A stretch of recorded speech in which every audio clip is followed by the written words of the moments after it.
Great. And it was a very good question. Thank you. Add $3 for Aaron, and I think you owe us 4 or 5. So yeah, so we're good there.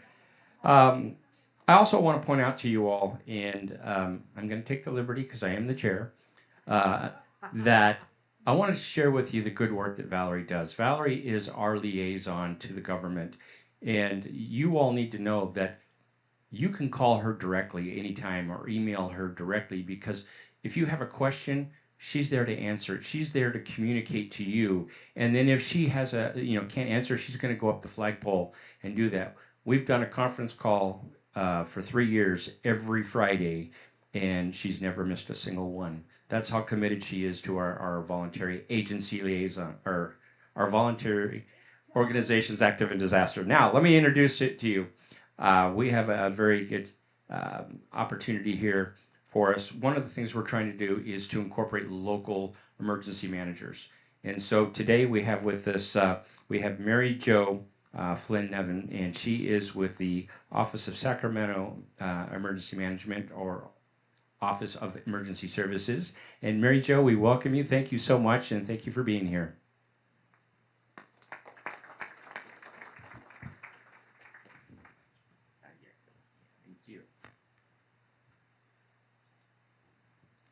Good afternoon, everyone. How are y'all doing? Get you after lunch, after a couple speakers, so hopefully the energy's picking back up again. Just a little bit about myself. I'm Mary Jo Flynn Nevins, and I'm the Chief of Emergency Services for Sacramento County Office of Emergency Services. But I started my career a long time ago in government, not necessarily in emergency management. I used to do recreation administration. And in doing that, I became an over 20-year volunteer with the American Red Cross. When I moved into emergency management, I supervised a CERT team for about 7 years. And then Wisdom brought me a community emergency response team. There was a virtual ring happening. And so when I moved back in my Wisdom to the Sacramento area from Southern California, and kind of returned home, I got an opportunity to take those passions that I had as a volunteer and as somebody working with volunteers, and to kind of make some changes in our office. And I'm happy to say in the last year, we were able to convert a position that was really just a contract position supervising the Medical Reserve Corps to a full-time position in our office, doing volunteer program specialist work and coordinating the activities of our volunteer community in Sacramento County. So that was a huge achievement, but it's something I'm very passionate about and believe in completely, because it's one thing to have advances in technology that we bring to an emergency operations center, EOC. No ringing? Oh, I spelled it out? Oh, I usually start presentations where I say I speak acronym in an emergency management dialect. And so I don't get that advantage here, but I guess I just said it. So anyway, we have an opportunity to use technology in our emergency operations center, but our volunteers and the community and networks that you bring to bear during a disaster bring the heart and bring the soul of what's needed for a community to get through a disaster and recover. So for that, I want to thank you for your involvement, and just, really chime into what everyone says about the importance of the work that you do in your communities. So thank you. A little bit about Sacramento County Voluntary Organizations Active in Disaster, and our role and commitment to VOADs in the community. We've had a partnership with VOAD for about 16 years, and Valeri has been at the helm of that for quite a long period of time.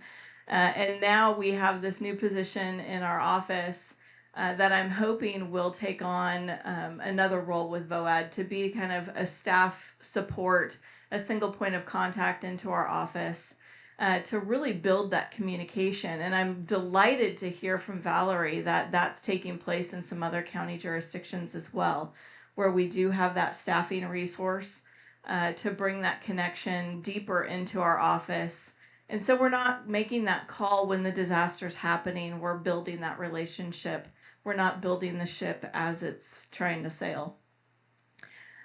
We have leadership and training exercises that are offered throughout the year. We encourage participation from our volunteer programs and organizations. And it's included in all of our operational area council meetings. And we host weather calls. So one of the core functions of our day-to-day responsibilities, we are charged by the Board of Supervisors to help manage weather activities during extreme weather. So deep freezes, extreme temperatures during the summer. As you know, Sacramento County can get pretty hot during the summer and be impacted quite a great deal. So we involve our organizations right up front with those calls and get them coordinated and working together year round, really. And that's been a great benefit to our office and mostly to the community. Some of what we've done for training and exercises, we've had an Animals in Disaster Summit. This was an opportunity for us to test our animal care plan. So how many of you love animals? Right? Sometimes people love animals more than people. And this was the group and the exercise for them. And I love to see the Hope Dogs here, that team. The first time I was ever on mutual aid to a disaster, the Hope Dogs came to the Emergency Operations Center, and that dog made a beeline for me. And I thought, oh, we have a connection. Apparently I had a need at the moment, but the Animals in Disaster Summit was an opportunity to talk about how we would manage a catastrophic incident and take care of people's pets and their furry family, members of their family that they care about, that cause them not to evacuate, that cause them to make decisions that could jeopardize their health and safety. So that was a wonderful opportunity. I'm hoping we can repeat it in the future as we improve our animal care and shelter plan.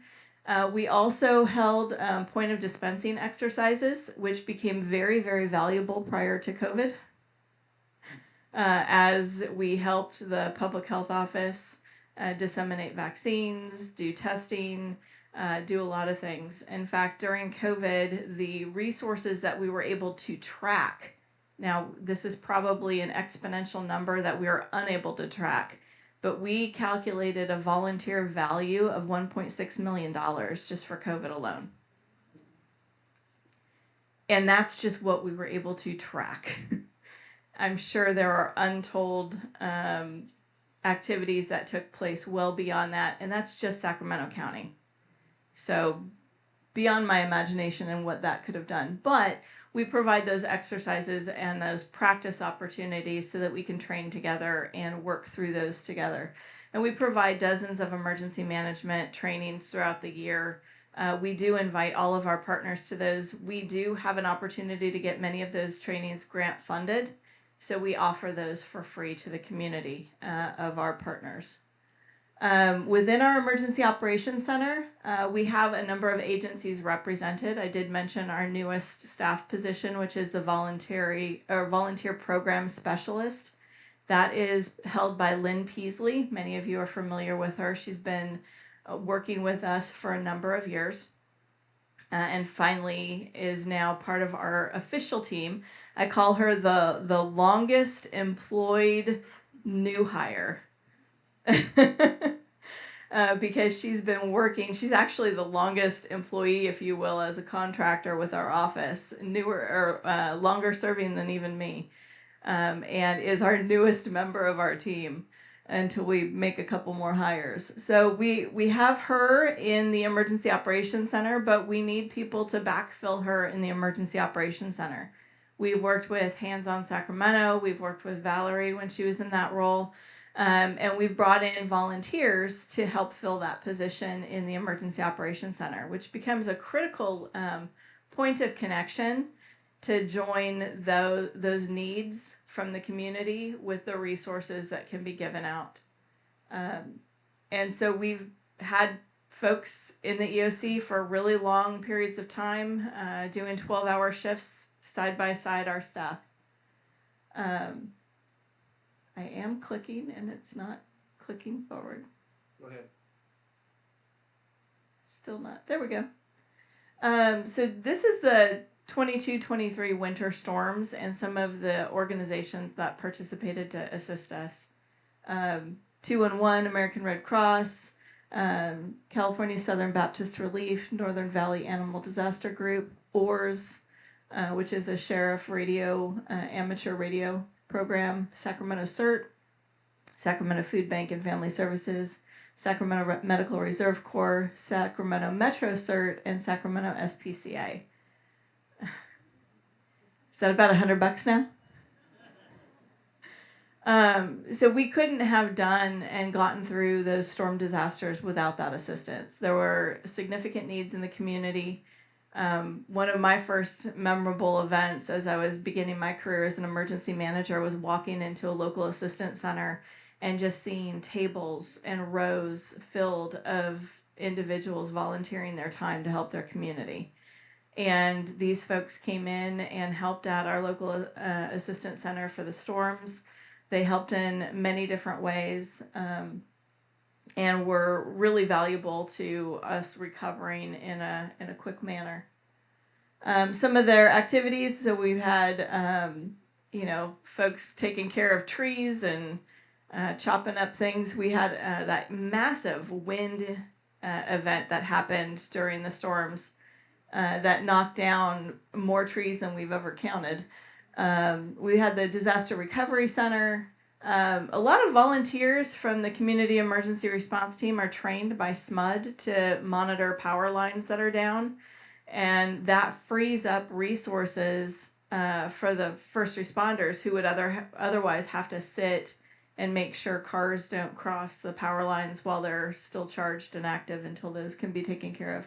So a number of volunteers were helping in that capacity. We had feeding services happening.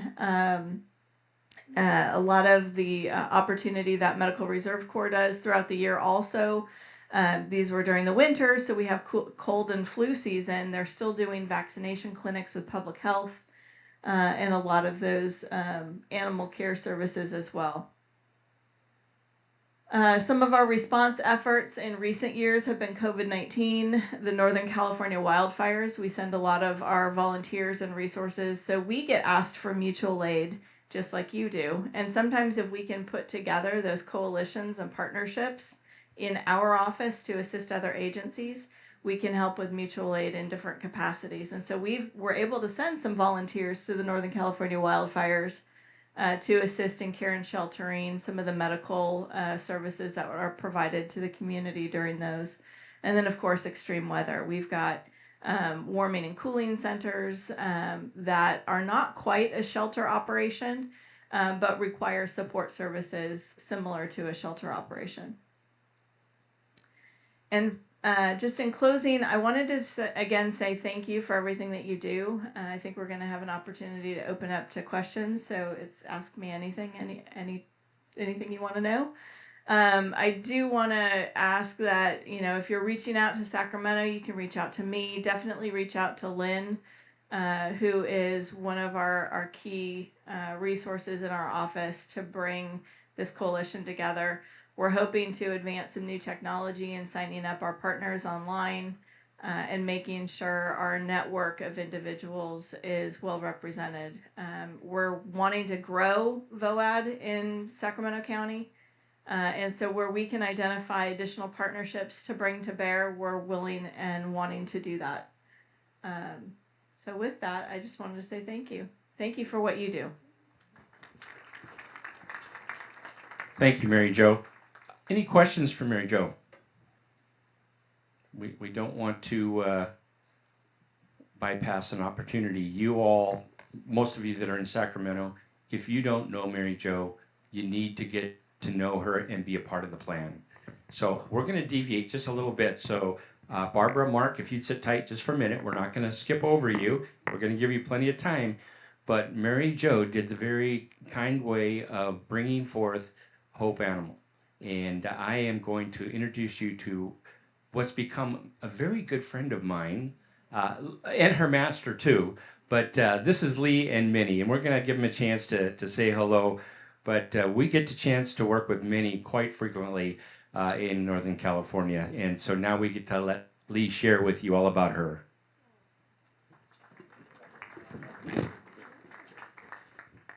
So Minnie is my canine partner. She is a crisis canine, and I'm going to put her down now before I drop her.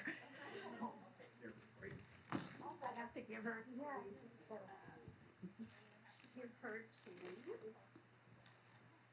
I can't give the leash. Oh, see that? Anybody else? Okay. This is one of our team leads.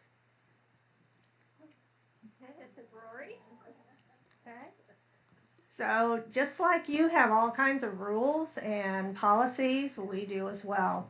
So Hope's mission is to provide, let me read it right, to provide comfort and encouragement through animal-assisted support to individuals affected by crises and disasters.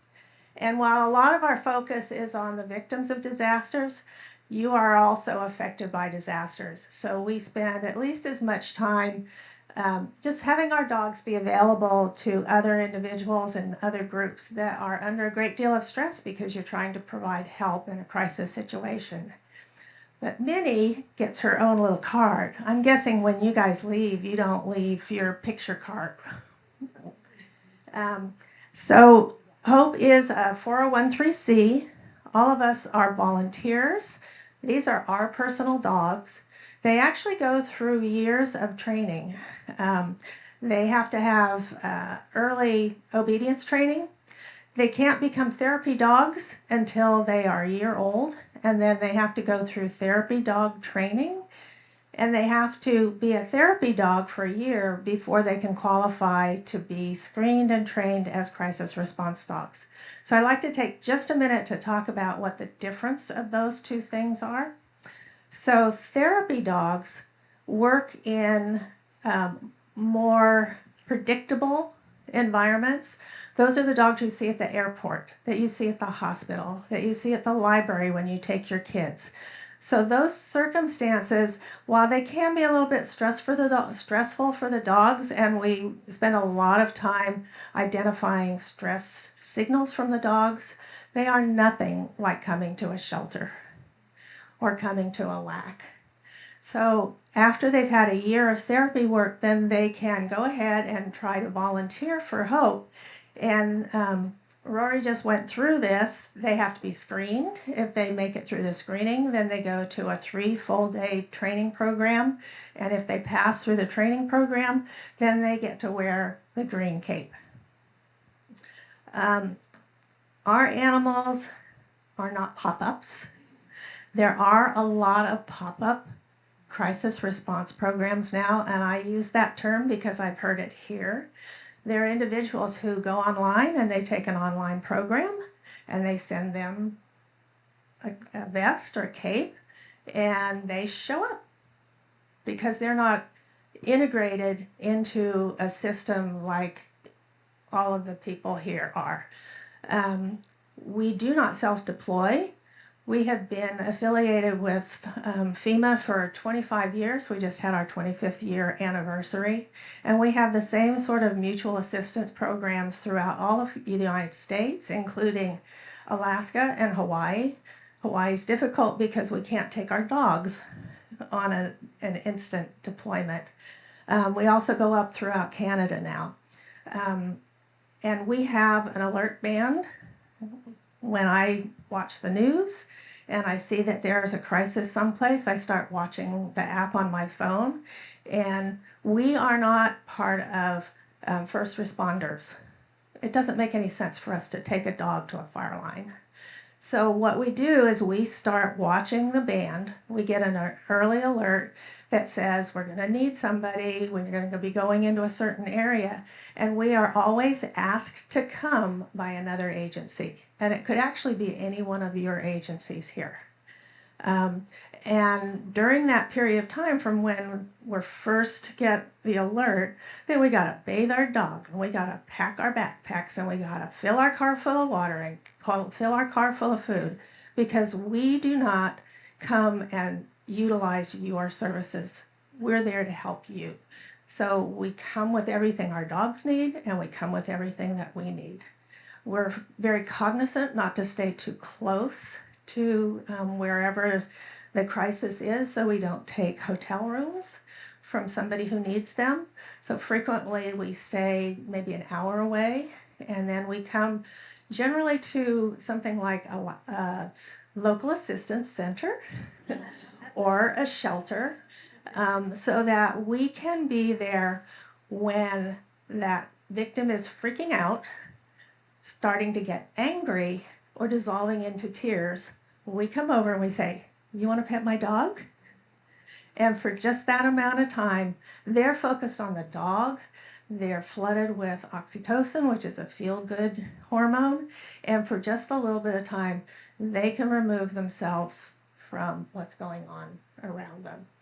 And when you are freaking out and you are getting angry and you are being overwhelmed, we will come over to you and say, "You want to pet our dogs?" So that's pretty much what HOPE is. We have been a part of the FEMA process. We're aware of chain of command. We're aware that we're not to be any kind of a burden on you. We also have the added responsibility to be aware of how our dogs are doing. So when our dogs are overwhelmed, freaking out, just need a break, we will just step back for a while. And we always are responsible for our own dogs. I can't even give Kevin the leash. Okay? The most important thing that I would say is our organization took a terrible, terrible hit during the COVID years because dogs don't have as long a lifespan. And so many of our dogs passed or aged out. And so we are really in the system right now trying to rebuild because we can't take a puppy. We can't take a year-old dog. We have to have a dog that's already been a therapy dog. So we are working through that system right now. But the dogs that we have are wonderful dogs, very trustworthy dogs. We're finding now that we're also having to reestablish relationships with groups like yours because a lot of you have changed and a lot of personnel are new. And so one of the things that I really ask is if you think we can be of any service to you, please get in contact with me. I am the Northern California Area Coordinator for HOPE now, and setting up things like MOUs. We need to get that done ahead of time so that when the crisis hits, we already have that understanding because we have lawyers too. We do come with $2 million of liability insurance, so somebody is scrutinizing what we do and we have to do it right. So front-loading contact associations and agreements is really, really important. Okay. I think that's about it. Appreciate that. Thank you, Lee. Before we get to Barbara and Mark, we want to just do a real quick stand up and do a visual aid real quick. So everyone stand up. Stand up, stand up. I just learned this one myself, but I love it. Okay, everybody standing up. All right, I want you to take one of your arms and I want you to stretch it out as far as you can. Okay, and hold, and hold, and hold. And the point of this is that eventually your arm gets tired and it wants to come down. Now, slide over to the person next to you and put your hand on their shoulder. You may have to ask them first. And this is a great opportunity for our emergency managers and our state to see. This is the VOAD. You feel the strength within. Now your arm is not so tired, and there's strength there because we have a bond. We have the opportunity to lean onto one another so that we become strong in what we need to do, and that is the VOAD. Have a seat. We stole that, by the way, from Dave Reed. So if you know Dave Reed, give him a shout out. At this time, I'd like to introduce two folks to you. One I've worked with quite a bit and enjoy her company working in the LACs. I've so impressed with the way that she serves the families that come through, the compassion that she has, and it is such a privilege. One of my dearest friends in the whole world is Amanda Ree. If you don't know Amanda, she's one sharp cookie, and then my friend Shannon in the back of the room. But I want to introduce Barbara Watson and Mark Montgomery from the American Red Cross, and they're going to talk a little bit about mass care. And I'll never forget my friend Natalie, who serves on our board from the Red Cross. Come on up, guys.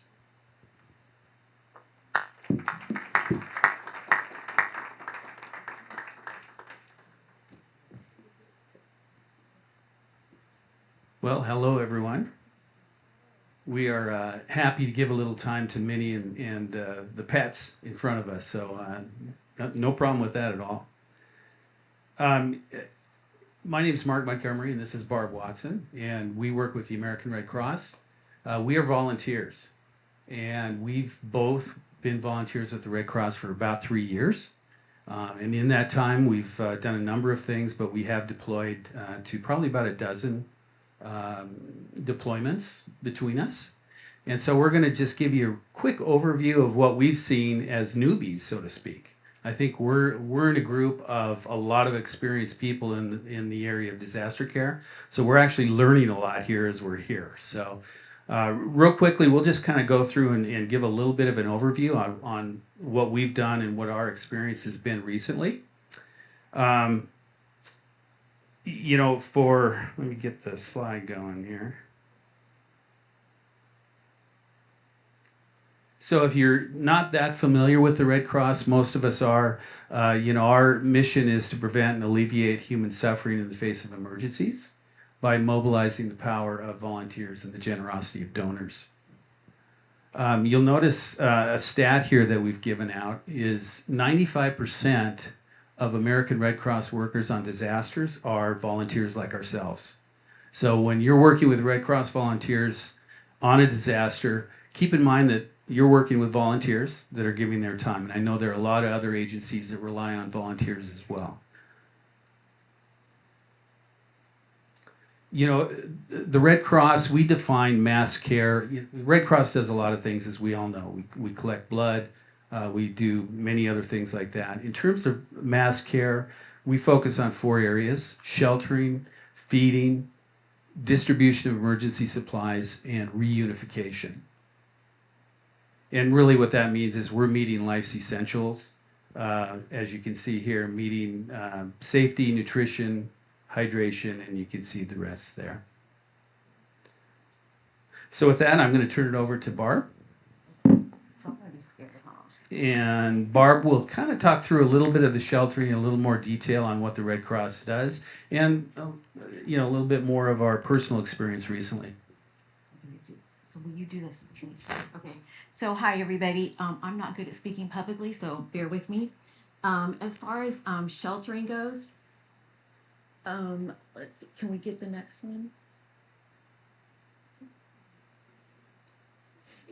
That's okay. So lots of different things we do with mass care is we go out before we do in Blue Skies. We go out and inspect different buildings to see if they meet our needs, and we do up contracts with them so that when there is a disaster, we know where we can open up a shelter, what size, and what kind of amenities they can provide for us. We also are looking the assessments of material needs. We look at whether we need wheelchairs, ramps, any kind of medical equipment that the clients might need once they're evacuated to us. And we also have to look at staffing for how many we anticipate we're going to need. And we also have county volunteers that are helping us too through, I think it's OES, that is Office of Emergency Services, that is training some to be able to support us in the shelters. And so I was just deployed back to Florida for Hurricane Milton, and they had, do I need to do that? So then they was going to make my shelter a mega shelter. And so the state had rented a facility. They had 750 cots. They laid it out a certain way. And once the people started coming in, they decided it wasn't an appropriate setup. So they went ahead and moved it around. So if we can do that. So it's set up like that originally, and they decided that it wasn't good for the weather and for privacy and different types of clients that we'd be having. So the state brought in a contractor that built like tents inside of this huge warehouse. The warehouse was 13 acres. And so if we do the next slide, I think we have the bubbles in there. So they built up tents, and each of the tents could hold about 100 people. So we could break it up by families and females, males, medical tents, and an isolation tent. And we also had a separate tent that was for feeding. So talk about collaborating. You're talking with the state, you're talking with the Emergency Operations Center, and local contractors that they had to contract with in order to get these up. They were able to bring those up within 24 hours. So the clients had more privacy, and they had the air conditioning in there that they needed instead of the humidity in there. So let me see what else. So it looked a lot better. They had more privacy. And then I think the next slide is the dining area. They had a contractor bring in food 3 meals a day, and they had to travel 3 hours a day each way to bring the food for the meals. But they did it much better because it was in a warehouse with all the doors, so they were able to shut the doors and make it more weather appropriate for everybody.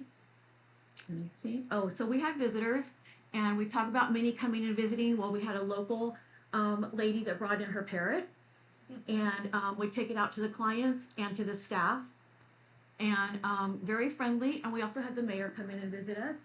So not just our local agencies, but people in the community know how to come in and help out too. So I think that that's about it for me. Mark? So I'll quickly just share a couple of slides about distribution of emergency supplies, DES. I'll quickly talk about distribution of emergency supplies, and this is a little bit closer to home. I did deploy to Florida as well, but my experience here is really closer to where we're at now, Northern California, and also in Monterey.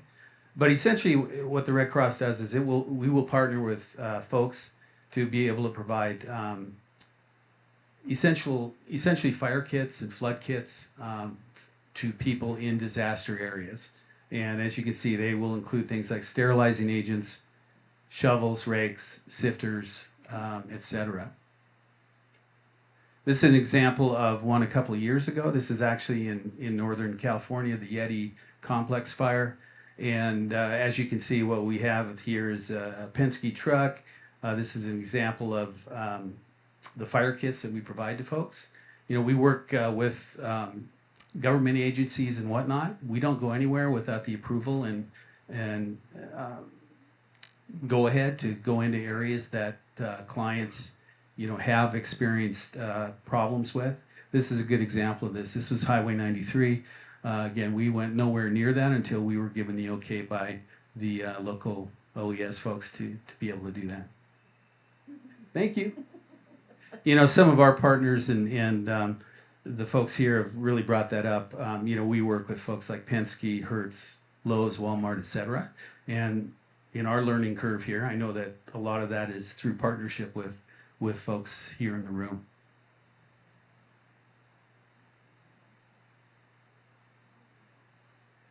A little bit more of this. There's actually a client. I think we did get his approval to put him on the slide here. You know, one small thing, again, being a newbie, that I realized was when we provide sifters to people in you know, fire disasters, it's real important that we are working with the county health officials, because that's a dangerous thing. If you're going to use a sifter, we're going to give a sifter to someone and they're going through toxic dust and whatnot. So what we did was we actually set up with the county health department in this county and provided this type of equipment once they checked in with the county health folks right next to us. This is down in Monterey area, actually Watsonville. And so this is part of the atmospheric river. We heard that a little bit earlier today, I think. There were a couple of slides shared there. This is a PODS, so add another $1. points of distribution. So again, we will show up and we'll provide flood kits in this case, which is what these are here. They went quickly. We were there for 2 or 3 days. This is in the town of Pajaro, which is actually the flooded river that went through there. Watsonville sits on the higher side of the river. Pajaro, where a lot of the field workers lived, that's the side that really got flooded. So that's where we set up with the help of the community there.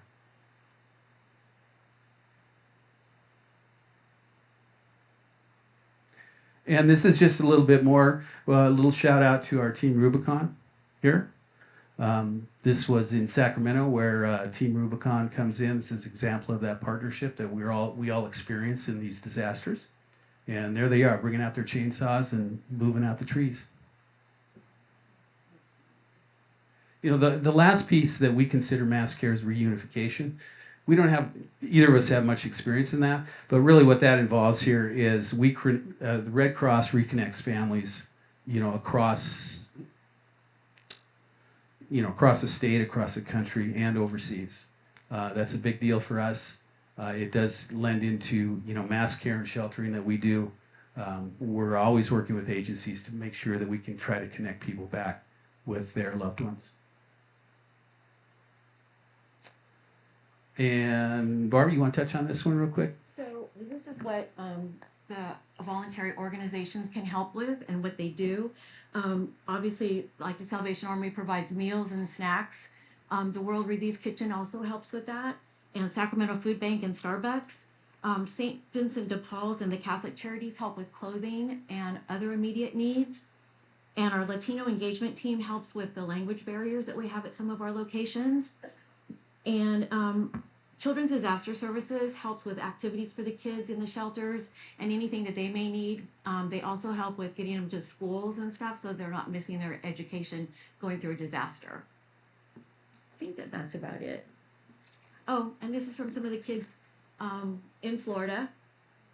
Give them a little activity to do, so they're hanging on my refrigerator right now. I think that's it.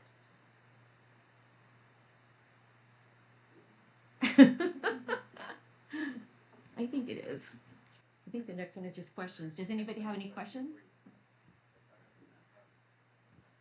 Thank you. Sit tight. Don't go anywhere. No. So Red Cross, as we all know, does an amazing job, like our friends at Salvation Army.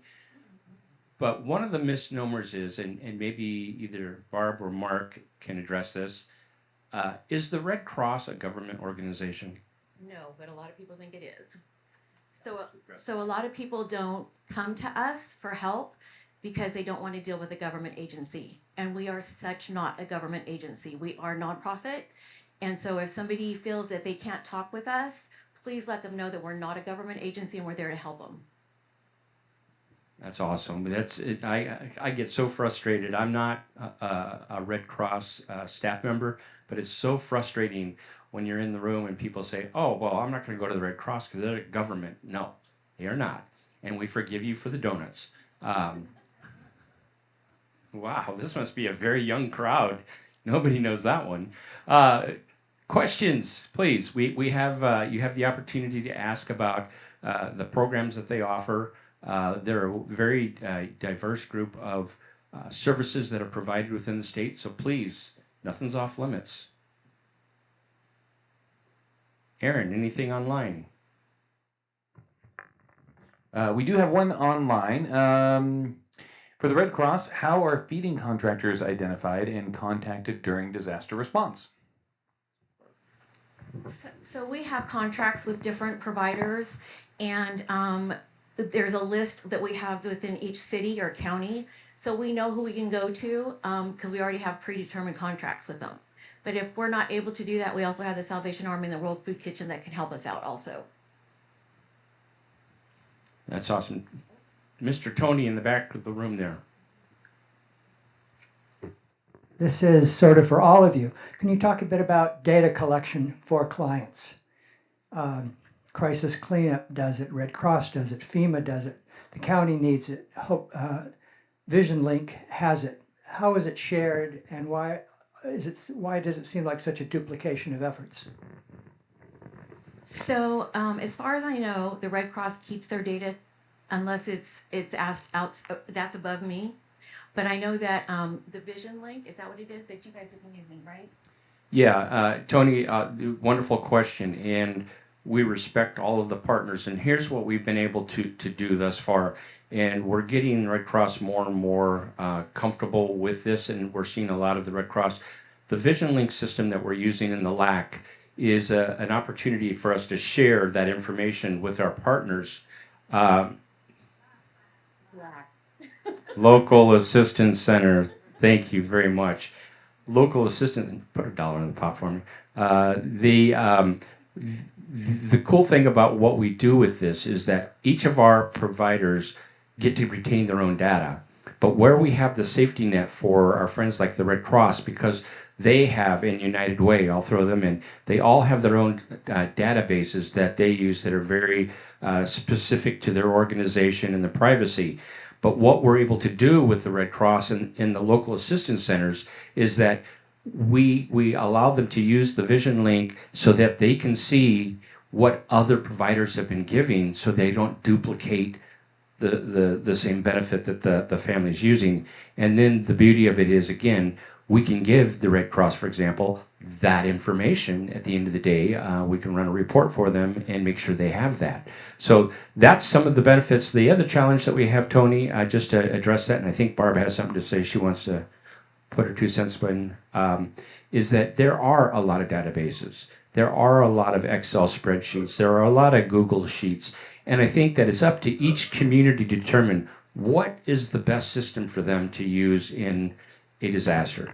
And which one is the one, because we have the ETO, which is, I don't even know the initial of the ETO, so don't ding me on the adverse outcome. Oh, effort to outcomes. Thank you. You know, that's the first time I've ever heard that. All right, give me $1.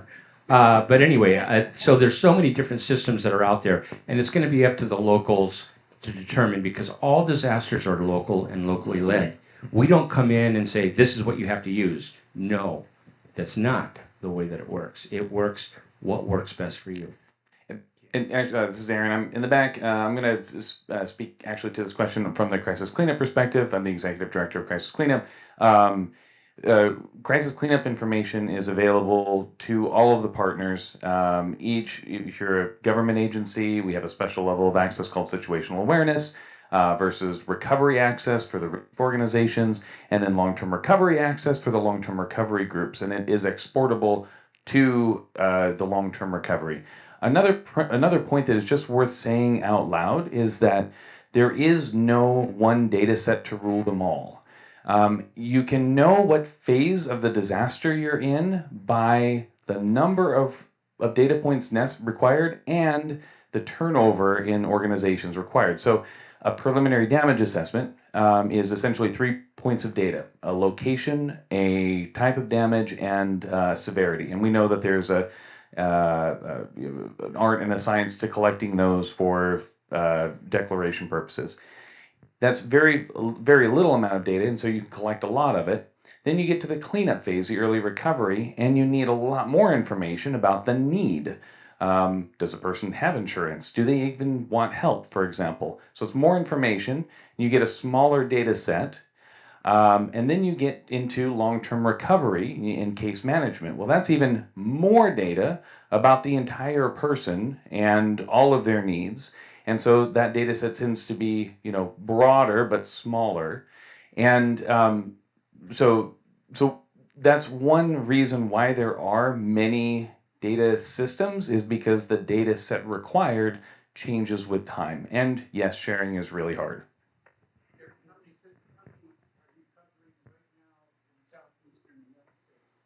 How many?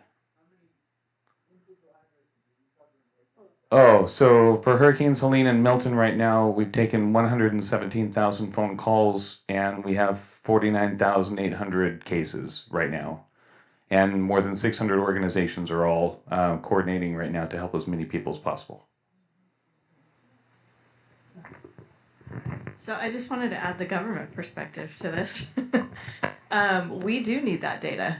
And anytime there's an opportunity to share that data, that would be helpful and something we would want to build into our memorandums of understanding. From our particular purpose and need, we need it for our disaster declarations. At the time that we proclaim an emergency, we have 10 days to have it ratified by the local body, be it a city council or a board of supervisors. I might be getting this wrong. 7 days and 10 days are the numbers, and I always get them out of order. So I have 10 days to proclaim an emergency, 7 days to ratify the emergency.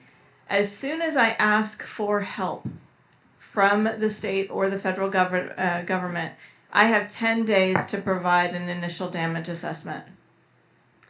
And that has an overarching limit to it. And I need to provide whatever data has been collected. And so we have our own data tools.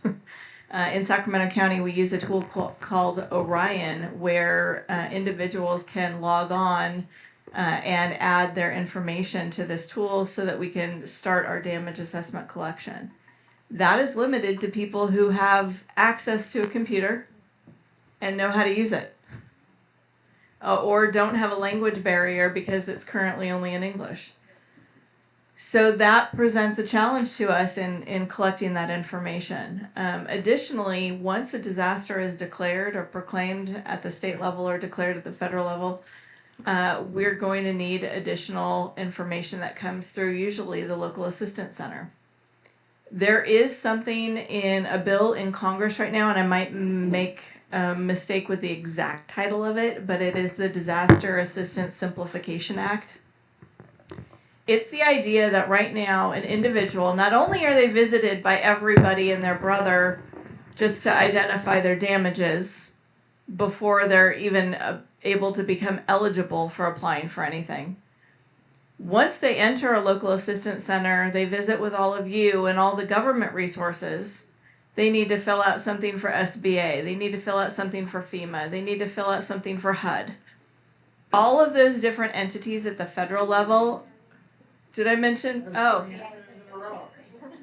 Darnation, I'm going to add some more. So all of those, alphabet soups of the federal government under this piece of legislation, if it passes and gets signed by the president, would go down to a single form. One point of entry. Can you believe? Call your congressman right now. What's that? Whatever that good. That includes FEMA? That includes that acronym, yes. He tried to bait me into that, didn't he? So that act, if it passes and it's ultimately successful, we'll probably be retired by then. I have hope. Will allow an individual or a family to enter one application at the federal level and hopefully get support services from all their entities that they're eligible for. And not have to go piecemeal one at a time, surfing all these different agencies, hoping for help. Or getting, and then the denial letters start coming, right?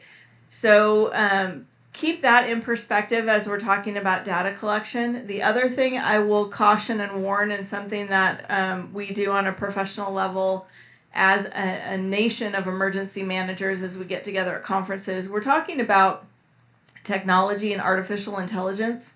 When you have those data sets, you have the opportunity to use artificial intelligence to really make wonderful use of those data sets, but you also have the opportunity to exploit those data sets.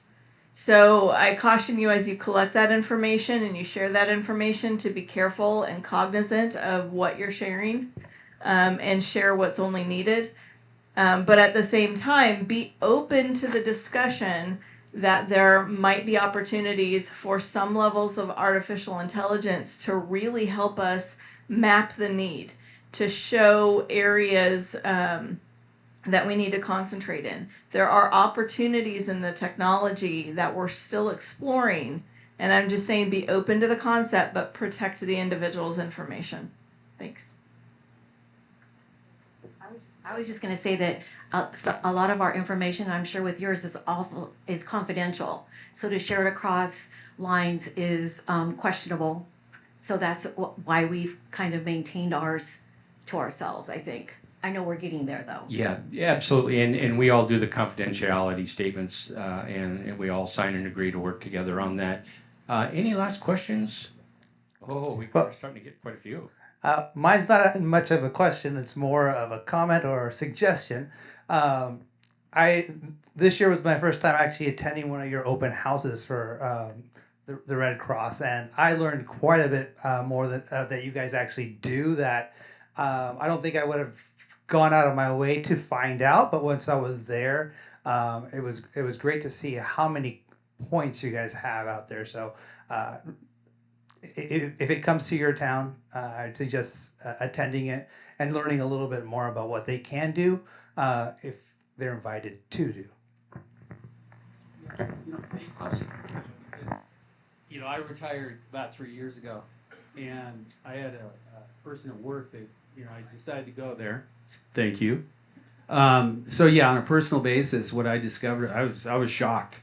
That there's Red Cross, there's so many things you can do. I mean, it's a huge organization and a company. I think that's what you're getting at, is that you can find your passion in the Red Cross. It doesn't have to be in disaster care if it's not your thing. It could be finance, it could be any kind of thing. I think that may be where you're going with that. So that's our pitch for volunteers. And it sounds like, I think Mary Jo was a volunteer once, and I heard Valerie was going to retire and become a volunteer, so anyway. Yeah, we already got her. Question or time?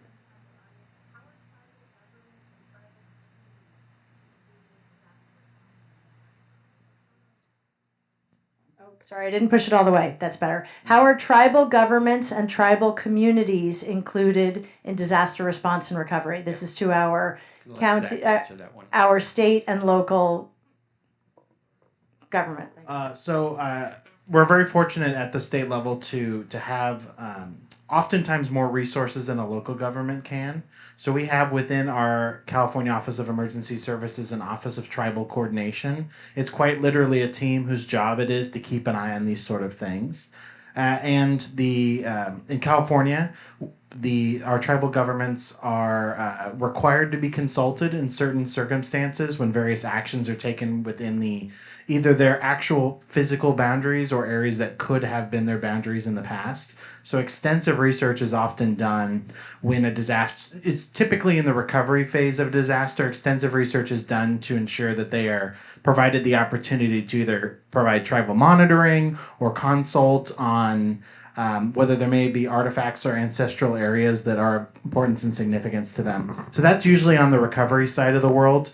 They are constantly consulted on operations that may exist within their area. On the response side, whenever our team is activated, the Business Operations Center, we also activate a tribal liaison who is a direct consultant to the State Operations Center chief or director. So as a part of his management structure or their management structure, there is someone who's always keeping an eye on where the nonprofit voice is, where the private sector voice is, where the tribal voice is at the table. Can we do better? Absolutely. But I will say we do probably a better job than most other states in keeping our tribal partners and our non-traditional partners at the table. Great answer. Just as an example, my friend Shannon Kimball-Off is in the back of the room. Shannon, can you just quickly share how the interaction between back then our long-term recovery group that we worked with and the tribe? Yeah, I actually was thinking of that question. Whoever asked the question about the tribal governments and how we interact with them, Lake County, when people talk about disaster, there's a before 2015 and there's an after 2015. And the thing that happened in 2015, beyond the fact that it was the largest disaster that we'd experienced and the greatest loss of homes, it was also the greatest point of collaboration. And the tribe, the Middletown Rancheria Pomo Indians, were the ones that really helped bring us together and provided us a space to meet.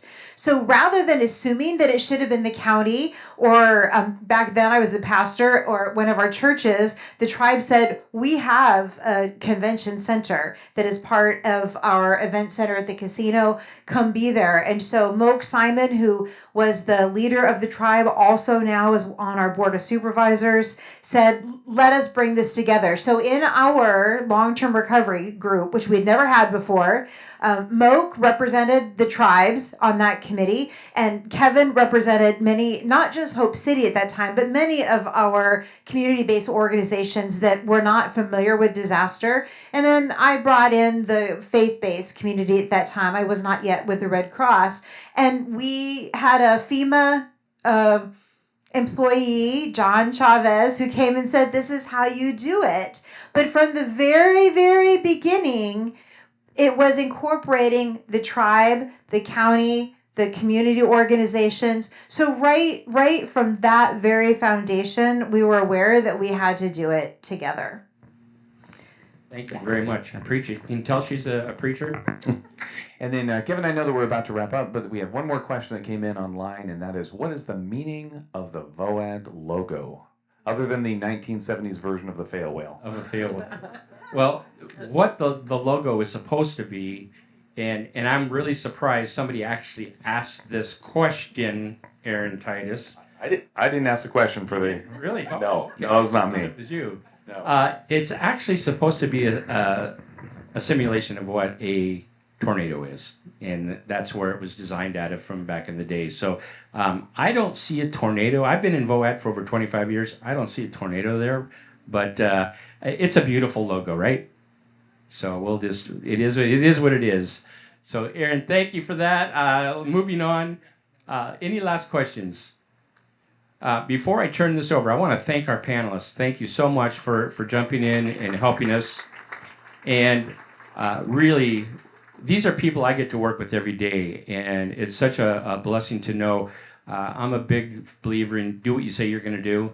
These are people that do that. They actually do everything they say they're going to do, and they'll tell you if they can't. So guys, thank you so very, very much.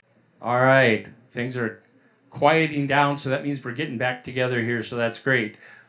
Our next speaker, we're very privileged to have Renee Jackson with us. I'm going to let Renee share. She kind of wears a lot of different hats, but she wears a hat that we're all most familiar with. All of us are very familiar with when it comes to case management. So Renee, come join us, and thank you so much for being here with us. Hi. Before we get up to my presentation, I am Renee Mota Jackson. I am the Program Director for Disaster Case Management for the state of California. And we're going to show my little slide in just a second. So, with that being said, what does that mean? When we have a presidentially declared disaster, an individual assistance program is allowed when FEMA makes that decision. And I think we're okay with FEMA. We spelled it out enough times, I think. Federal Emergency Management Agency. So I will say with this, Disaster Case Management Program, also called DCMP. So as I was saying, when we have a presidential declared disaster and individual assistance is granted, the state of California can apply for disaster case management program. What is it? It's a case management program that is funded by the federal government, processed through our state administrative agency, Cal OES, which you've heard about them, and then the Department of Social Services, which I currently work for, administers this program. We administer this program by connecting with, usually at first we use a management agency, and we have in our last 9 disasters, have been using Catholic Charities of California, who's in the room. Say hi, everyone. And they help us assist survivors in all the designated counties of that particular disaster. So, for example, in 2023, we had 2 winter storm disasters. One was 14 counties were involved, one was 15 counties involved. And in order to serve people in that many counties, we connect with nonprofit organizations that provide the services. So my purpose here today for a very short presentation is I'm trying to identify potential providers that would like to be a part of our disaster case management program if a disaster happens in your county. So now we also have in the room many of our providers. You guys want to raise your hands? Yay. And I thank them so much for being providers because they're the ones that are boots on the ground helping the survivors.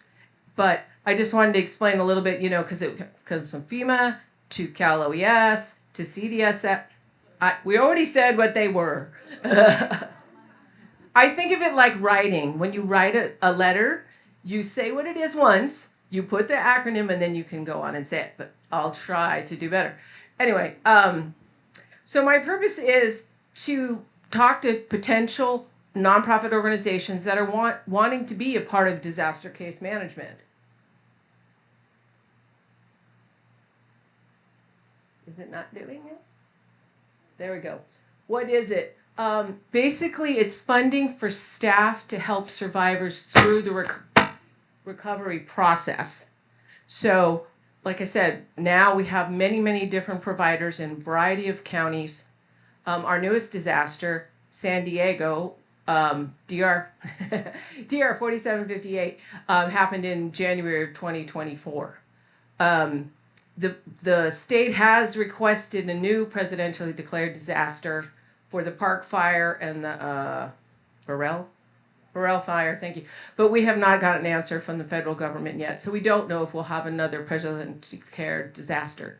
But my point being here today is I have put out a notice of interest. It's a piece of paper. I have them on the Listos table out there if anyone's interested. And what that is we're letting you know that we want to find out if nonprofits would like to be a part of our future disaster case management programs. We can't wait till a disaster happens and then try to find a provider. I'd like to identify providers or multiple providers in all 58 counties. So that's why we have a notice of interest. And what we ask from the notice of interest is the organization saying, yes, I'm interested. It's not a contract. It's not saying you have to do it. It's just trying to identify nonprofits throughout the state that would like to be part of disaster case management if we have a disaster in your area. And one of the other things we talk about is like, what area can you serve? Do you just serve one county? Do you serve another county? Do you want to be a provider? Would you like to be considered to be a management agency? We never know where our next disaster is happening. I always think of, we never know when we're going to have a major earthquake someplace, and we might be overwhelmed. So part of my task is trying to identify providers. So if you're interested, pick up a notice of interest and then send it back to me.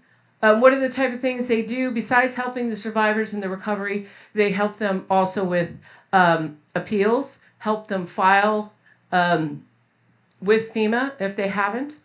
They also help them get resources. And that comes back to why you all are here at the, I don't afraid to say it, NorCal VOAD meeting. Okay, there we go. Because what happens is providers, disaster case managers, can be in a county and they're trying to help survivors. But if they don't have that coordination of resources, there's nothing, they can help them fill out papers and possibly file appeals, but they can't help them with their actual recovery efforts. And so that's why it's really critical to get all this collaboration in order to help survivors after disasters. So this is it. Notice of interest. If you want more information, please email dcmp@dss.ca.gov. I will also do a training once we have enough interested parties. We've done this on an ongoing basis. I think 2 years ago, we worked with Cal OES and they sent out to everyone on their nonprofit list. And the only ones that sent anything back were the ones who were already providers. And that's great. We have a lot of experienced providers and we really appreciate them for all their hard work. But I really want to identify new providers because different counties come, they're involved when a different disaster happens. Like we weren't expecting winter storms. And all of a sudden we had counties that had never been through fires that we're so used to doing. So we had to find and scramble to find providers that are willing to do the work. Now, the good point of why would you want to do it? Funding. Many nonprofit organizations, do it on their own, go out and help people. But if you're part of our program, we get federal funds through the state to our contractors and pay for staffing. Our program does not pay for any resources. It pays for staffing. It pays for disaster case managers. It pays for program managers to help oversee it. We also fund construction cost analysts, which have been vital on the recovery efforts and also trying to win appeals, having a licensed contractor, being able to help them and answer FEMA's questions. Resource coordinators, it funds a resource coordinator, someone who's just trying to find all the resources in your organization. And it also, AFN, access and functional needs, coordinators. Not many providers have that person, but when they do, it seems to be that an awful lot of our survivors need that type of assistance. So, like I said, our program has been very crucial, and the case managers have been invaluable. And we also fund our management agency that is now put into a training unit and help get new providers up. Because some organizations might want, say, well, I don't know what I do. It's like, if you decide to be part of our group, we will provide the training to help you get up and understand what the role is. Any questions? Go ahead, yes. Do you provide disaster case management training when it's not a state disaster? No. No, we don't have funding for that because our funding only becomes available when we have a president declared disaster. In the what do they call? Federally declared disaster. That is the only case. So, for example, if you've been around for since 2021, we had two major disasters, 4610 and 4619. The Caldar fire. The Caldar fire did not get individual assistance, so our program could not be funded. And that's set by the guidance of these funds. So the state doesn't have that funded either, because one of the rules of DCMP is that you cannot supplant. And supplant means you can't have staff you're already paying for and then charge the federal government for it. So with the state of California, the way we worked around this is all the staff that works from the state are retired annuitants. I retired from Cal OES 3 years ago and then came on to be the program director for CDSS. So like I'm on pension and then I come back to do the California Department of Social Services. Anyway, so that's how the state works it, so we don't supplant. And then we contract, like I said, with a management agency. We're open to other management agencies because we never know when we're going to have a multiple disaster throughout the state, and then with providers. So it is just on these blue sky areas of, hey, please think about it. If you want to, and your organization does helping people in your community, you might want to be a part of our disaster case management program. So I really appreciate them giving you a few minutes just to tell you about the program. Where did it go? I was there, I know. Oh, there we go. So if you would like to find out more about it, these little handouts about disaster case management, notice of interest, and then you can also email our direct email website. Does anyone else have any questions? This was a real brief. This wasn't it. I just had one last question. Okay. During the DR, should we submit the PDAs to the ARC, IC, the LAC, the DRC, the MARC, or the ES6 coordinator, and the LTRGL liaison? Also, should we CC the VOAD chair? No, don't worry. I got it right here. I got it right here. That's right. Yeah. The VOAD chair, the EFN coordinator, the FEMA Valor, the BOC SOC, and the county EMA at the EOC or the JFO. Very good. Very good. That was very nice of you to donate that much money. And yes, it's hard when you've been in the government as long as I have. It's so many acronyms, and every different department has a different meaning for sometimes the same acronyms. But anyway, thank you very much. Think about, oh, go ahead.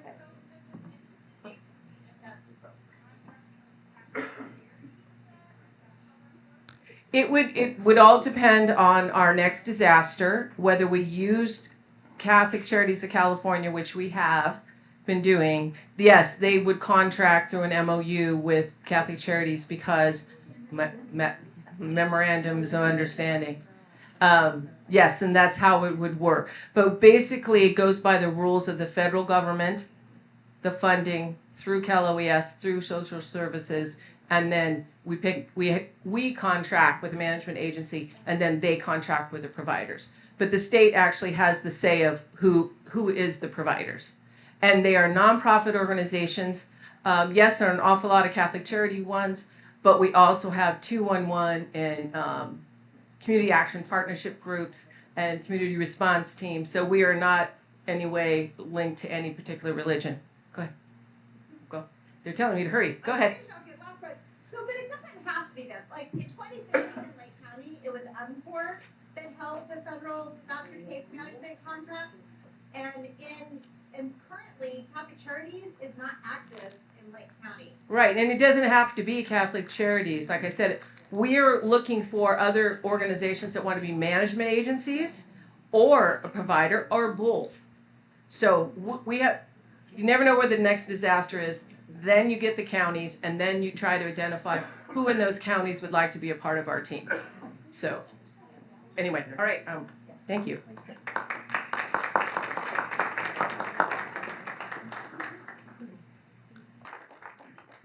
And this harkens back to what Aaron mentioned earlier about those 4 R's. And I'm going to say I don't remember, but I do remember roles and responsibilities and knowing what your responsibility is. Because when you have a disaster case management program, a lot of community members and a lot of survivors think it's your job to get them a resource.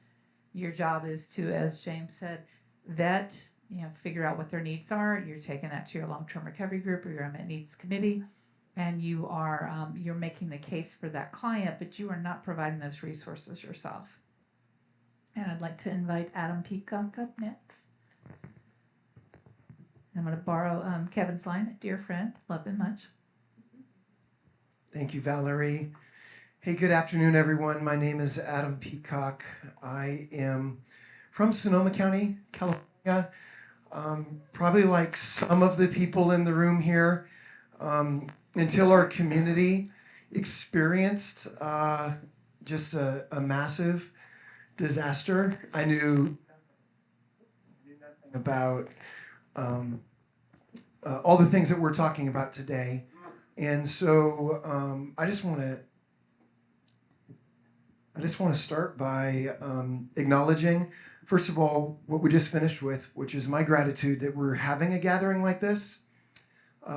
So appreciative of the team that's pulled it together. And besides the preparation for today's event, so much of what I've learned in regards to long-term recovery, which we're talking about, but also disaster preparedness and response and immediate recovery. I've learned because of the people who are in this room who continue to support me in this work and our community in this work. So I'm incredibly grateful. You may have noticed when I mentioned Sonoma County that I got a little cheer from this back corner over here, and that's because we've got an amazing Sonoma County community organizations active in disaster. I'm going to use my time by just saying the words rather than the acronyms. But just an incredible group. And a lot of the examples that I'm about to use, they're not things I can take credit for. It's really what's happened through our community and certainly the support of the organizations that make up that collaborative. I'm just incredibly grateful for. So my topic today is emotional and spiritual care. And as Bruce was going through the National Voluntary Organizations Active in Disaster Handbook, looking at long-term recovery, emotional and spiritual care is recommended as a committee, a group that can offer to disaster survivors help in emotional and spiritual care. And so I want to talk about that, but I really want to just remove the walls of looking at that in a definitive way. I'm going to talk more descriptively today, if that's okay, when we look at that. And so when you hear emotional and spiritual care, one, I want you to think holistically. So certainly emotional health is part of that, and it's in the name. And we talk about spiritual care, spiritual health, and for many that would also reflect their religious tradition and, you know, kind of their spiritual beliefs. That would be part of that as well. But it includes mental health. It includes relational health. It would include their cultural identity and kind of that sense of community in that framework. I'm probably forgetting some other things, but I want to make sure I also don't forget physical health, that we know, and we're learning more and more how integrated we are, that when we've got mental or emotional health issues, for example, it will manifest in our physical health. And so we want to think very holistically when we're looking at this.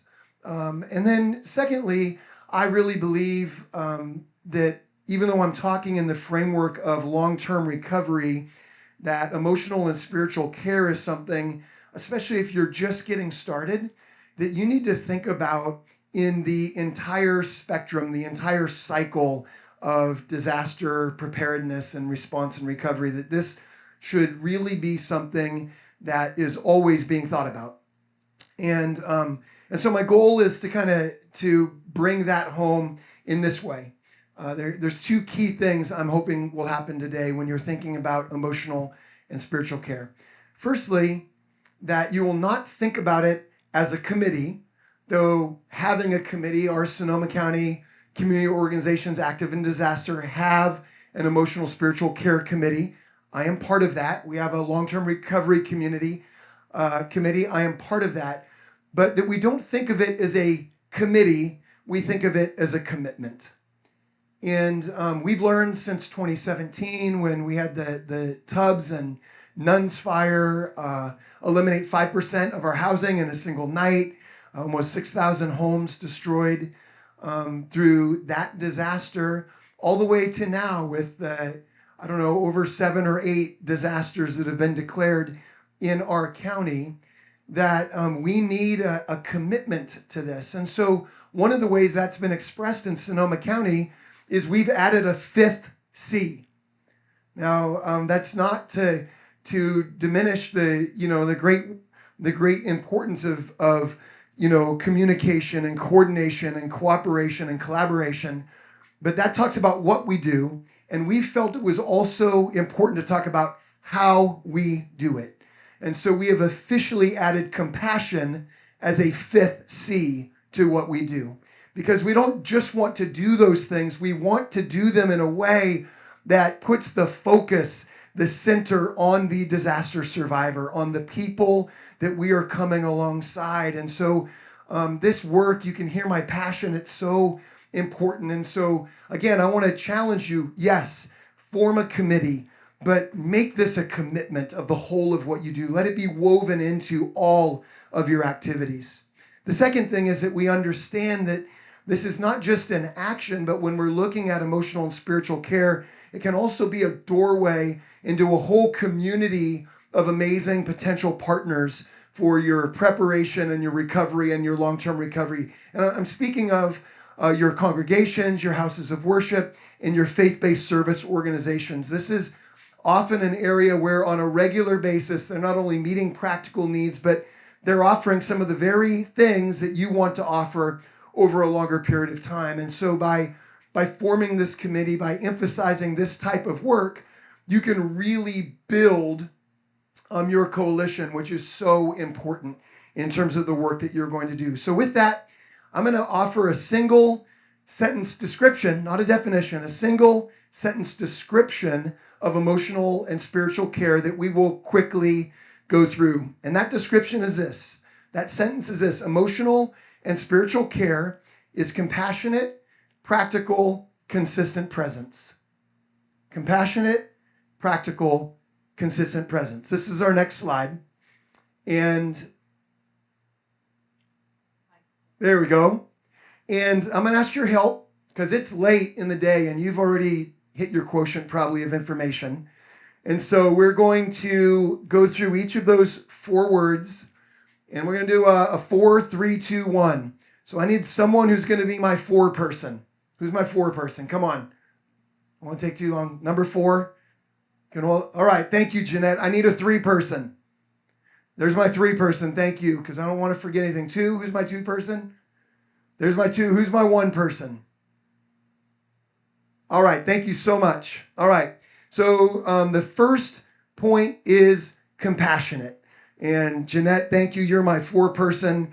And you know these things well with Sonoma County. So I want to give you 4 examples of what we mean by compassionate. And we're going to be talking about this again, not only in long-term recovery, but the entire spectrum. So when a disaster strikes a community, there's a lot of people who are having maybe one of the most traumatic, most overwhelming, worst days of their life.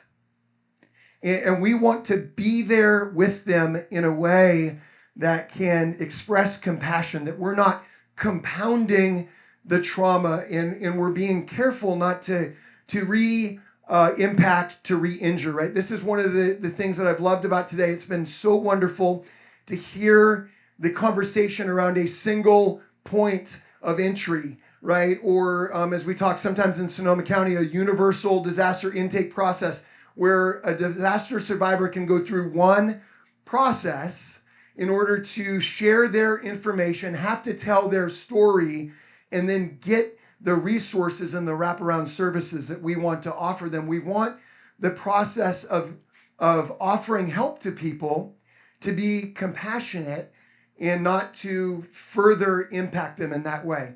So one of the things we do as an example is that while we're working on getting that single process there, we make what we call compassionate listeners. These are people who are trained just to be present and walk alongside disaster survivors in the process if they come to a local assistance center or, a temporary evacuation point or some framework where they're beginning to interact, to identify themselves as needing help and receive help, that as they have to tell their story, as they come to terms with what they're facing, there's just someone who's willing to be present with them in a compassionate way.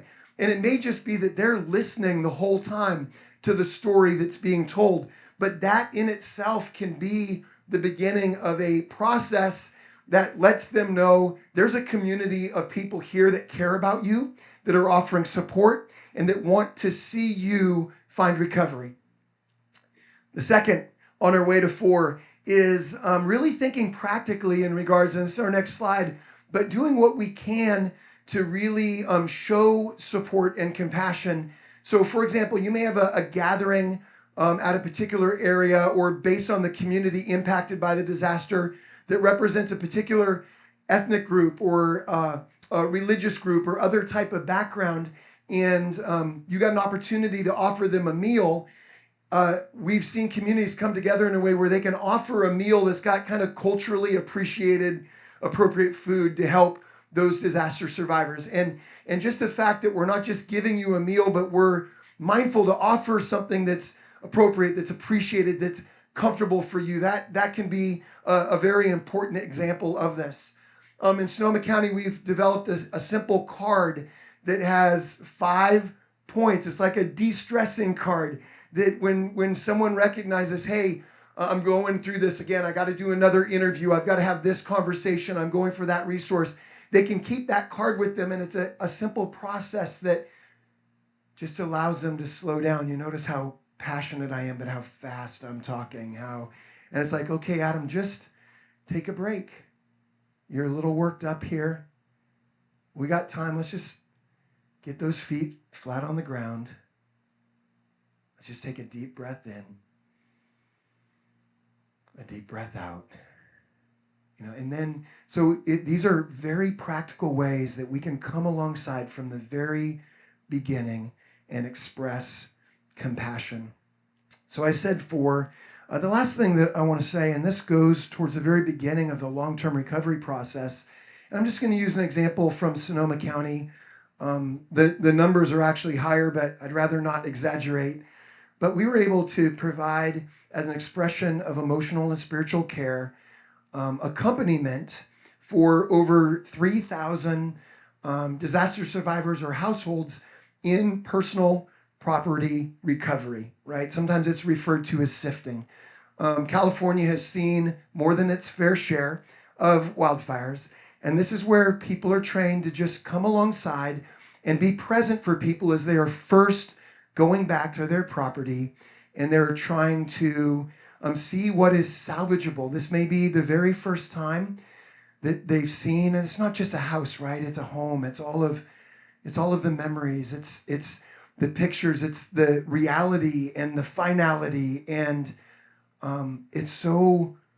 it can be so meaningful just to have someone who can be available there. Sometimes they were just out of those 3,000 times. I mean, there were so many different expressions.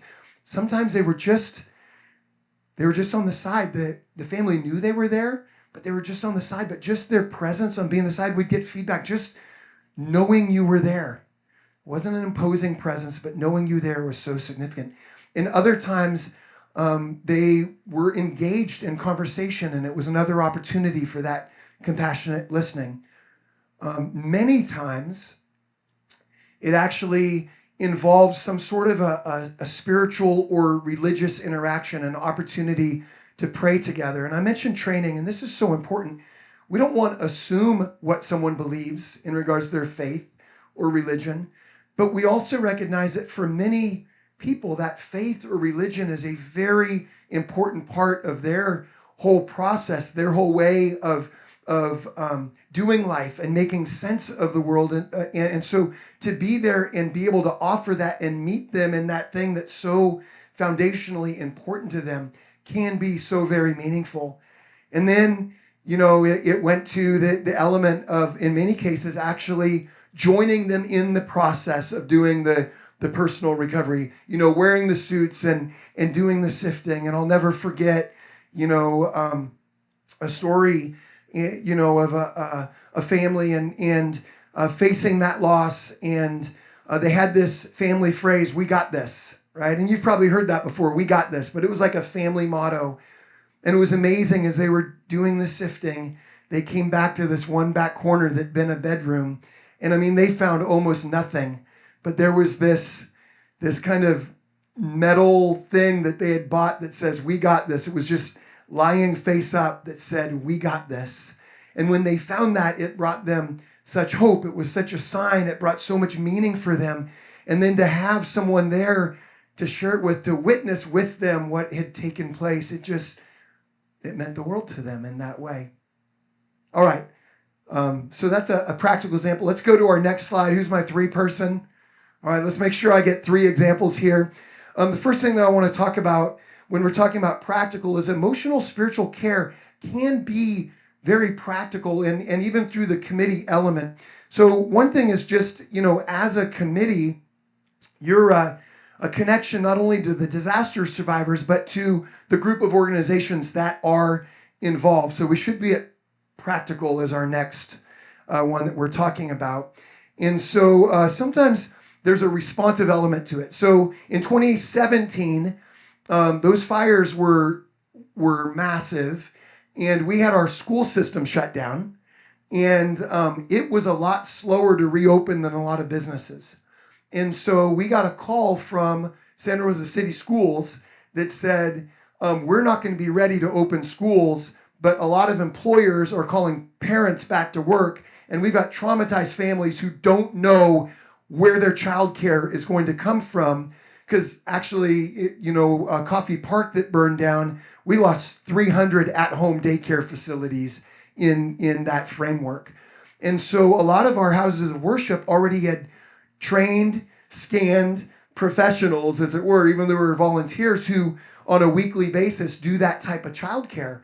And so we had multiple houses of worship open up for a week and take the kids of the community and provide care for them in a compassionate way so parents could trust where their kids were and the care they were getting, go back to work until the schools were reopened. It was a very powerful example of this type of work together. Then sometimes, besides responsive, there can be this kind of initiated, it's informed initiation. And so one of the things that we learned through this committee is we were just saying, what are some real practical ways we can meet people in the transition to what's not home for them anymore? And so we were able to mobilize among some of our organizations involved in emotional spiritual care to get just simple welcome home kits, right? They were just little boxes of some basic bedroom, bathroom, and kitchen supplies. And we provided them for everyone in Santa Rosa City Schools who was an employee, janitor, teacher, nurse, administrator, everyone who lost their home got one of those. Everyone, and so that was one example. Everyone who the Federal Emergency Management Agency put in trailers as part of what's sometimes referred to as like a village. Every single a disaster survivor or household who moved into one of those trailers got one of these move-in kits. And even though it was a little practical thing, really the point was to meet people at a point of need that we learned from learning from other disasters, talking to San Diego and what they had experienced, right? Learning from Oakland and the Oakland Hills fires. And one of the things that we heard was just how sometimes these simple things are so important, right? Because, for example, if you've talked to someone who lost their home in a fire, they'll tell you probably every day for a year, they're remembering something they hadn't thought of before that they no longer have. If we can just let that sink in. And so a lot of these things had little elements, but that were so powerful. I'll never forget talking to a fire survivor who said, I came back from a food giveaway because we needed that help.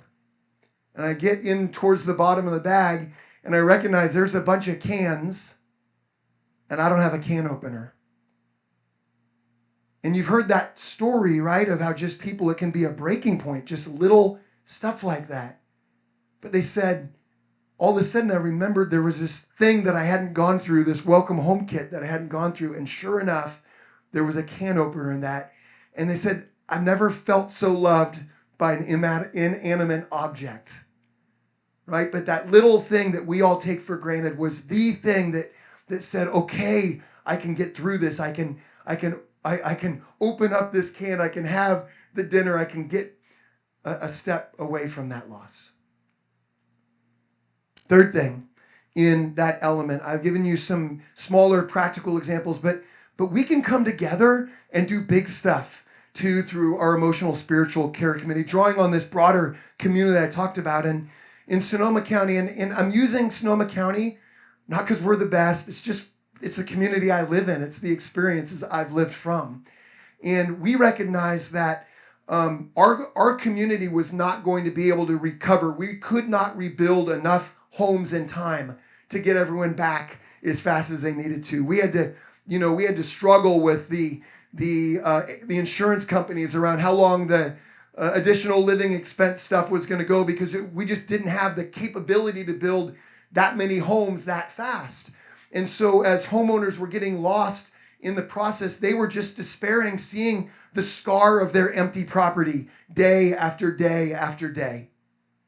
And so we began to think about the fact, what if we could just build some sheds, just a small structure that could host maybe some materials. Maybe for some people it was just a lawn chair when they could go and sit on their property. For others, maybe it was a lawn mower, so they could mow the grass of where they were, whatever it was. If we could just build that shed, and it's not just it would practical do that, but it's just this hope, like I see a structure, I see a future, there's something coming.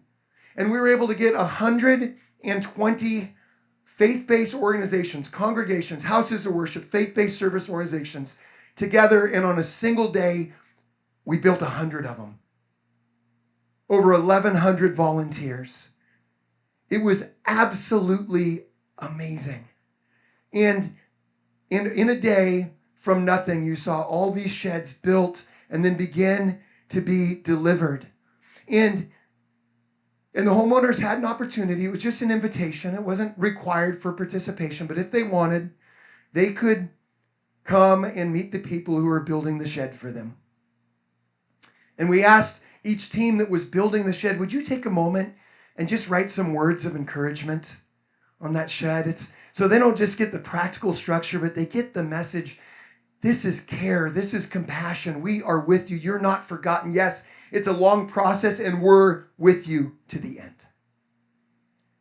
I'll never forget the story of a woman who had lost her home, and her profession was as a hairdresser, a beautician. And when she went to see the group that built her shed for her property, she saw one of her clients who had just spent the day building the shed for her, and they just fell into each other's arms and wept.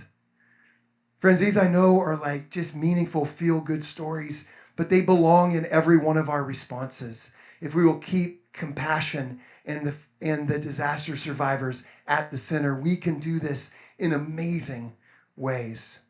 All right, that's 3. I'm down to 2. I'm almost out of time probably, right? All right, do I have a couple minutes? All right, here we go. Consistent. Guys, we can build a shed in the day. We cannot build a home in a day.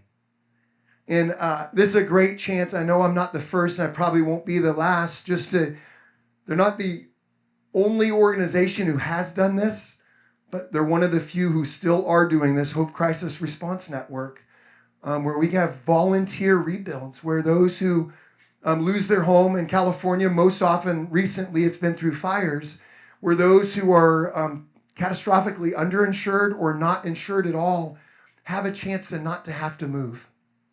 And so we were able to help, and I know we're one of many counties that have already been featured, where you can do these volunteer rebuilds, and often our emotional spiritual care committee are part of the team that's helping do those rebuilds. And part of the process, and I'll just use Hope Crisis Response Network as an example, part of the process is not just volunteers coming to build the homes, but it's a type of stuff like the letter in the shed that we talked about. It's a weekly meal often that's hosted where those who are doing the work on the home are sitting and getting to know the person whose home that they're helping to build, and is creating this relational framework, this sense of connection and hope. And again, we can do this. We don't just have to hand things out. We don't just have to, do the physical actions of service or run people through the process. We can connect with people. We can support people. We can let them know there's a community that cares and that wants to be there to bolster their emotional health, their mental health, to meet them in their place of faith, and to support them in their experience or expression of culture. And so we were grateful to be able to have those volunteer rebuilds. It was very hard and difficult in our community to do it, but I really believe that in our circumstances, that the families who got the volunteer rebuilds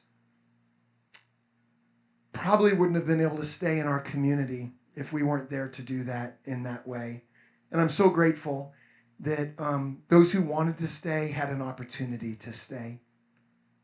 The second element of that, back to the small, is I mentioned that we had our trailers at the Sonoma County Fairgrounds. These were the Federal Emergency Management Agency, people who were in the trailers waiting that 18 months of service. And one of the things we recognized right away is that those trailers were really rough to be in for 18 months. One of the things that we heard was that, man, this isn't even big enough to have a family meal. The weather's bad, but I can't even host family or friends. And it's not that they weren't grateful for the help that they got, but it's that element that it was just tough. And early on through the delivery of the home kits, we heard, because they were new, man, the water tastes bad. It tastes like I'm coming out of a hose, right? And so we began and said, hey, let's keep connection so we can check in on them. We can hear their stories. We can journey with them.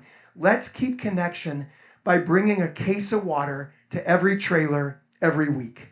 And so every weekend, through our congregations and houses of worship, for 18 months, every weekend, every trailer got a knock on the door and got a, hey, would you like some water? And it was this opportunity to accompany them in our journey. We developed a great relationship with the disaster case management program. So our emotional spiritual care committee and our disaster case management program were working hand in hand to make sure that even, our most challenging cases got this sense that they weren't just a number, they weren't just a case, they were people who their names were known, their stories were known. There was someone who offered to pray with them if they wanted that as they had the job interview or were applying to get into this particular apartment complex.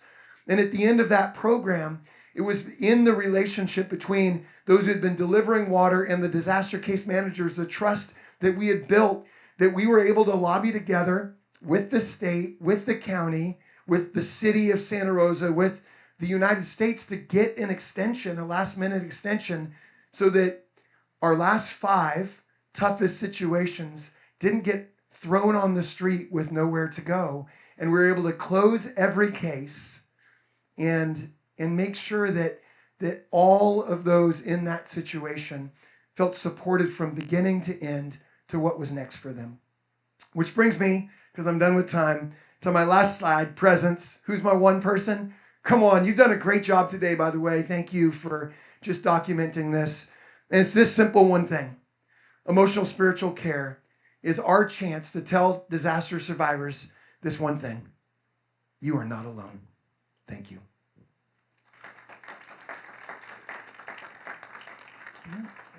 Seat over here. Thank you for that, Adam. I'd like to welcome Kevin Coxa with Hope Crisis Response Network. I'm no using acronyms anymore, apparently. Yeah. You already threw your money in. We're good. Yeah. Put $100 in there.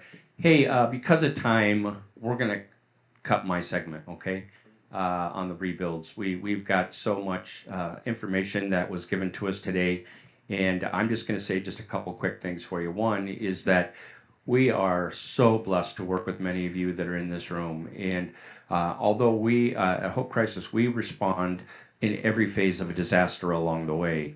And for us, we have the joy of doing, and the sadness of doing the rebuilds when it's done. If you're an LTRG, another dollar, and you're trying to set up a rebuild program in your community, we want to talk to you. I know we're working with Tanya right now trying to figure out how are we going to get Santa Cruz done. There are only 2 full-time disaster relief organizations that can work in California due to licensing, and that's Hope Crisis and Mennonite Disaster Service.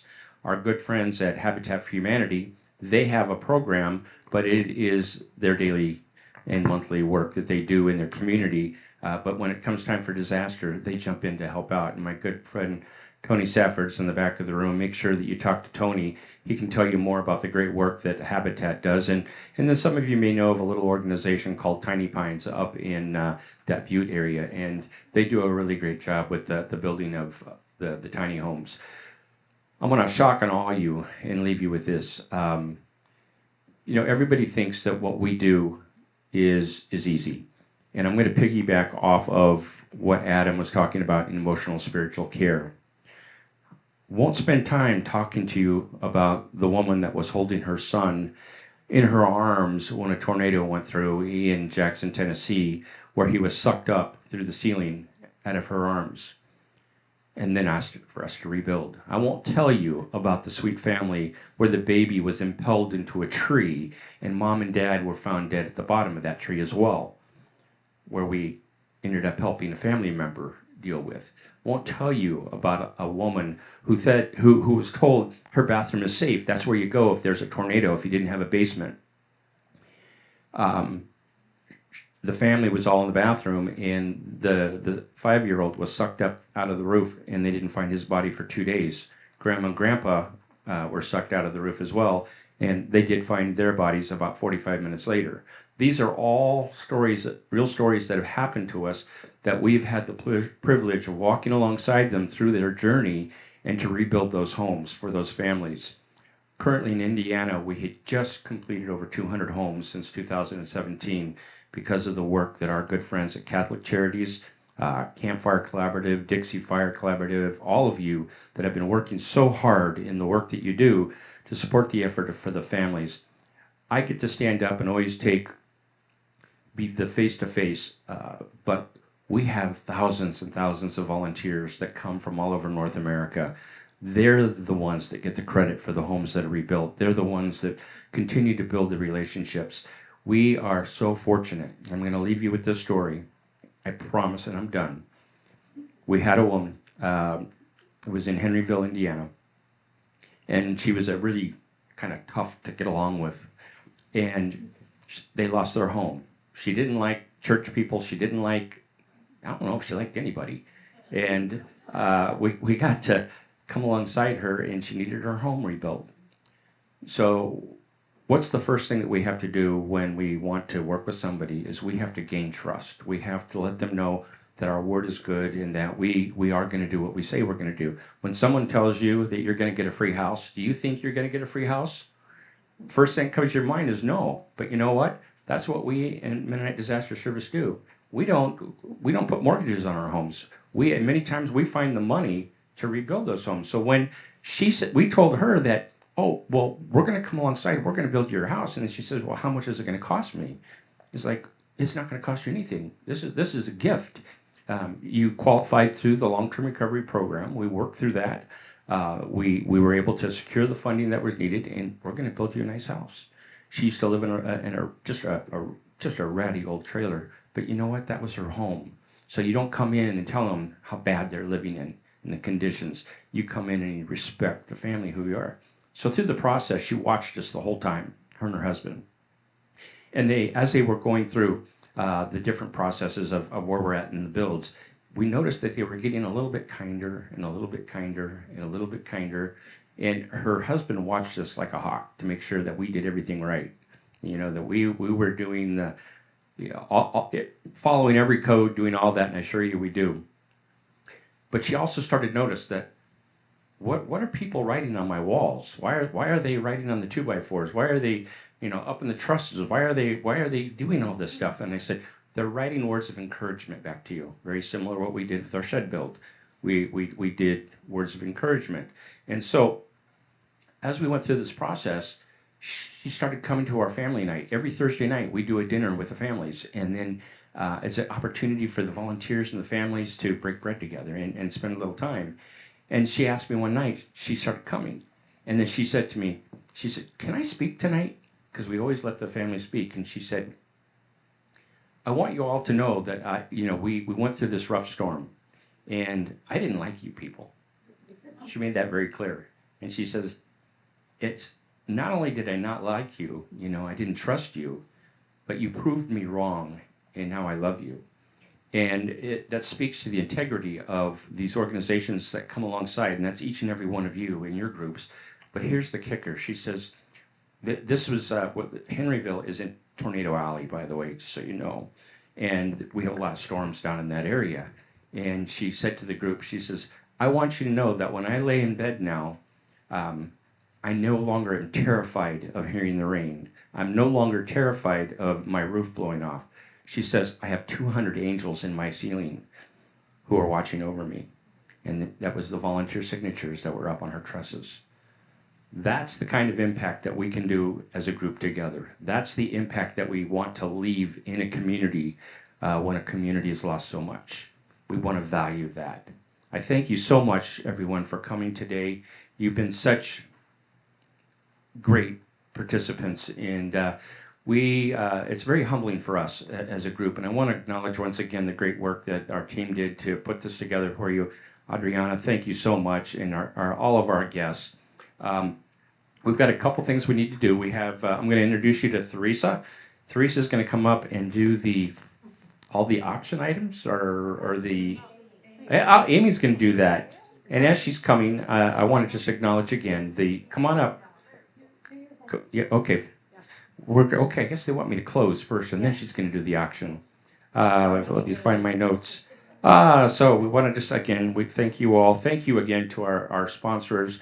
We have Cal OES, we have Listos, and we have United Way. They've done, they're great, such great partners. We have our QR code up here. We'd like you to take a snap picture of that and save that, and you can always come back and visit where we are, and you can see the great work being done. It was up there? Yeah, it was. We took it down. So I'm being rushed. There you go. Mentimeter. Make sure you use the Mentimeter before we leave. We'd love to. The QR code is on your agenda. Okay, the QR code's on the agenda, so we want to do that. And then next year, we're actually thinking we actually have a meeting coming up with Cal OES next week, another $1. And part of our meeting with them is we're going to be discussing a way that we can do a combined conference with Cal OES and emergency management throughout the state. So look forward to that. We look forward to serving you in your communities, and thank you again to all that you've been doing.